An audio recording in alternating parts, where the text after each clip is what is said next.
ये कहानी ममता की है। बचपन से ही घर में ये एहसास दिलाकर पाला गया कि औरतों को बोलने का हक नहीं है। अरे ममता, जरा जल्दी जल्दी हाथ चलाओ। रोज ऑफिस में देर पहुंचता हूँ तुम्हारे कारण। लेकिन आपका सारा खाना पैक और तैयार भी है। अरे जबान जितनी चलाती हो उतना अगर हाथ चलाती ना तो शायद घर को अच्छे से मैनेज कर पाती। क्या मतलब है? क्या नहीं मिला आपको? मोजे मोजे कौन देगा? ममता भागकर पति को मोजे देती है। वो हर किसी का ख्याल रखती, लेकिन उसके घर में रोज का रोना लगा रहता। अरे माँ, आज स्कूल में टीचर ने मुझे फीस के लिए डांटा। माँ, मुझे अच्छा नहीं लगता कि स्कूल में फीस के पैसों के लिए मुझे कोई भी बात सुनाए। अरे पर बेटा, ये तो पापा करते हैं ना, सारा ऑनलाइन। मुझे तो इसकी जानकारी भी नहीं है। हाँ हाँ, बना लो बच्चों के सामने मुझे बुरा। अरे करता तो मैं ही हूँ, माना, लेकिन मुझे कोई सपना थोड़ी ना आएगा कि बच्चों की फीस जमा करनी है। अरे बताओगी तो तुम ही ना। ममता की अब ये आदत में शुमार हो चुका था। वो हमेशा हर बात के लिए खुद को ही दोषी मानती। एक दिन वो पड़ोस की दोस्त से कहती है, समझ नहीं आता यार, मैं इतनी डम कैसे हो सकती हूँ। बात तो सही भी है ना। अब पति बेचारा नौकरी करे, पैसे कमाए, या फिर ये देखे कि बच्चों की फीस का वक्त है। क्या करूँ यार। पता नहीं, मेरे पति तो सारा काम खुद ही करते हैं। वो तो कहते हैं कि तुम थक जाती होगी, सारा दिन घर बाहर बच्चे। तो अच्छा, ऐसे भी पति होते हैं क्या? अरे क्या बात कर रही है? भाई साहब कभी तुझे किसी बात के लिए सुनाते नहीं? किसने कहा नहीं सुनाते? अरे ये पति चीज ही ऐसी होती है कि बिना पत्नी को सुनाए उन्हें चैन की नींद कहाँ आती है। तो तू भी परेशान रहती होगी कि कैसे, क्या, कब भूल गई। अरे वो तो मुझे बस इस बात के लिए ताना देते हैं कि मैं वक्त पर खाना क्यों नहीं खाती, या पार्लर जाकर अपनी साज सज्जा क्यों नहीं करवाती। पड़ोसन बोल ही रही होती है कि ममता के बेटे की आवाज आती है।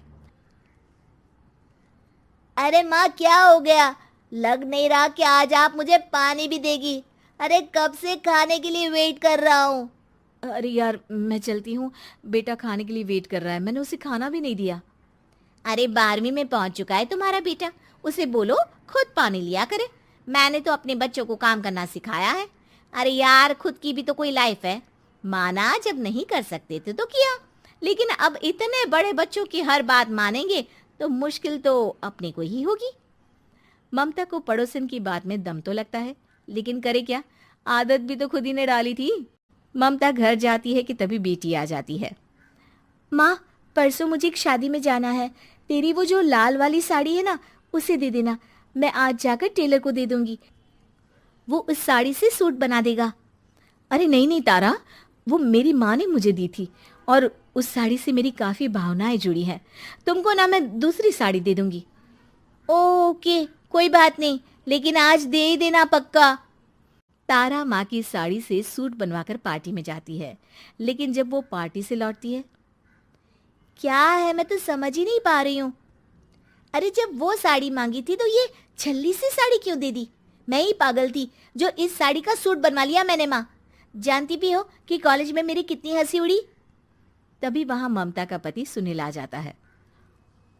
अरे गवार औरत, जब बेटी साड़ी मांग रही थी तो दे देती ना।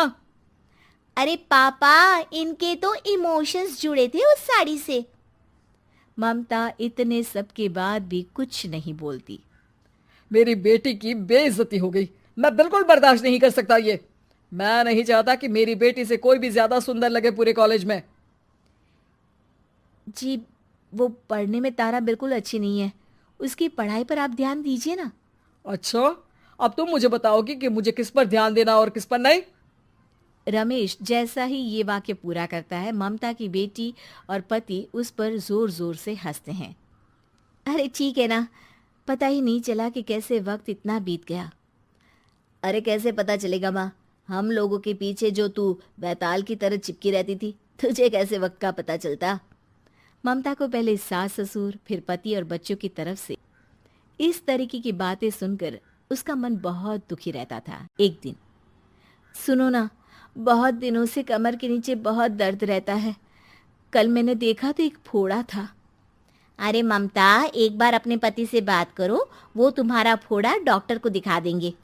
अरे नहीं नहीं, वो तो गुस्सा हो जाएंगे। अरे क्यों गुस्सा हो जाएंगे? तुमको दर्द है? हाँ, लेकिन वो यही बोलेंगे कि ऑफिस जाऊं या फिर तुम्हें लेकर डॉक्टर के पास। तो बेटे से ही बात कर ले। अरे वो तो मैं कर लूं, लेकिन फोड़ा है ऐसी जगह कि उसे बताते मुझे शर्म आएगी। लेकिन कुछ ना कुछ तो करना जरूरी है ना। ऐसे कब तक फोड़े के दर्द से तड़पती रहेगी? अब तो सोच रही हूँ कि इनसे बात कर ही लूं, वरना दर्द के मारे कहीं मर ना जाऊं। लेकिन शाम को, ममता, क्या किया तुमने आज? खाने के डिब्बे में कैसा खाना दिया था? दाल खराब हो गई थी। कब की थी? दाल तो मैंने सुबह ही बनाई थी, खराब कैसे हो गई? अच्छा सुनिए ना, मुझे कहना है कि अरे गरम दाल बंद करोगी तो ऐसा ही होगा ना। बेइज्जती हो गई सबके सामने मेरी। ऑफिस वालों ने ऐसा मजाक उड़ाया कि क्या बोलूं। कल से ठीक से खाना देना है तो देना, वरना खाना देना बंद कर देना। बाहर खा लूंगा मैं। ममता, जो पति से अपनी परेशानी बताने वाली थी, वो अब ये सोचने लगती है कि कल से पति को खाने में क्या दे। अगले दिन ममता थकी थकी सी हालत में, आप लोगों के लिए नाश्ता बना दिया है, खाना बनाने की हिम्मत नहीं है आज तो। रात भर सोकर थक गई है ना, इसीलिए तो खाना नहीं बना सकती। हिम्मत नहीं हो रही है, मैं बस सोने जा रही हूँ। बस मैडम को सोने का बोल दो, फिर देखो कैसे सोती रहती है। माँ, फिर वही पराठा सब्जी। अरे हमारे साथ के दोस्त एक से बढ़कर एक नाश्ता खाना लेकर आते हैं, आप तो बस। सभी घर से निकल जाते हैं, लेकिन जब शाम को बेटा घर आता है तो घर में अंधेरा रहता है। बेटा लाइट जलाता है। क्या माँ, तुम्हारा भी जवाब नहीं है बिजली का बिल बचाने के लिए? वो बोल ही रहा होता है कि सामने माँ जमीन पर लेटी मिलती है। वो उसके पास जाता है। अरे माँ, क्या हो गया माँ? तभी वहां पड़ोसन आती है। अरे बेटा, तुम्हारी माँ के पैर के पास एक फोड़ा है, जिसके कारण ये लगातार कमजोर होती जा रही थी। मैंने उसे पहले ही कहा था कि घर में बता दो, लेकिन तुम्हारी माँ किसी को तंग करना नहीं चाहती थी। तभी वहां डॉक्टर आ जाता है। अरे इनके ऑर्गन में दिक्कत है, कोई बात है जो इनके मन में खटक रही है। अरे नहीं नहीं, इसके मन में कोई बात नहीं है। कोई काम है नहीं ना इसके पास, सारा दिन बस घर में ही रहती है। देखिए, मैं तो ये नहीं जानता, लेकिन हाँ, इनके मन में हमेशा कोई बात रह जाती होगी, इसीलिए उनकी ये हालत है। अगर आप समय से नहीं ले आते तो हो सकता था कि। अरे नहीं नहीं डॉक्टर साहब, हम पूरी कोशिश करेंगे कि वो ठीक हो जाए। हम लोगों ने अपनी ही परेशानी माँ के सामने रखी, लेकिन किसी ने माँ की दिक्कत को जानने की कोशिश तक नहीं की। हाँ, मैंने भी ममता को हमेशा घरेलू जरूरत से ज्यादा काम का नहीं सोचा था। ममता को होश आता है और वो खुद को अपने बेडरूम में देखती है। वो उठने की कोशिश करती है कि माँ, अब आप नहीं उठेंगी। हम लोग है ना, हम लोग आपको पूरी तरह से खुश रखने की कोशिश करेंगे। Thank you.